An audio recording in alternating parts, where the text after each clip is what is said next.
Si Auntie, si Auntie. Oo, sige. Oo, si Auntie. Sige.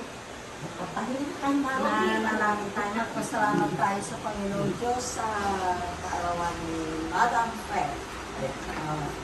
Sa pangalan ng Ama at ng Anak at ng Banal na Espiritu.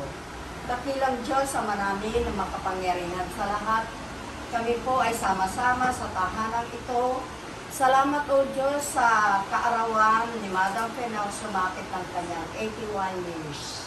Kaya salamat Panginoon sa iyong pag-iingat sa kanyang buhay, kalusugan, na patuloy mo o Diyos na pinapatnubayan. Salamat din o Diyos sa kanyang buhay bilang isang ina at tahanan.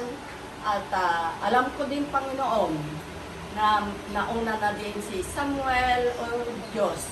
Dinadalangin din namin sa Panginoon kasama namin na ikaw o Diyos ang aming pinupuri.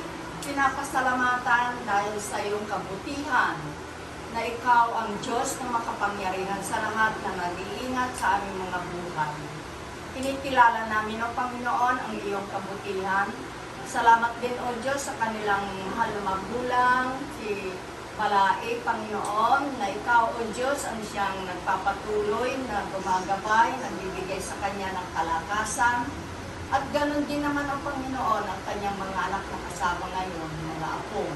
Salamat o Diyos sa kanilang pagmamalasakitan, pag-iibigan na ipinamalas mo sa tahanan ito.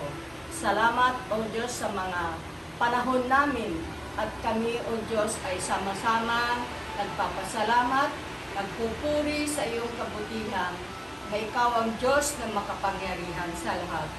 Kaya nga Ama, dinadalangin namin aming mga buhay na ito, na ikaw o Diyos ang patuloy, nagagabay at patuloy na mag-iingat sa mga anak mo na nakatira dito, Panginoon. Sa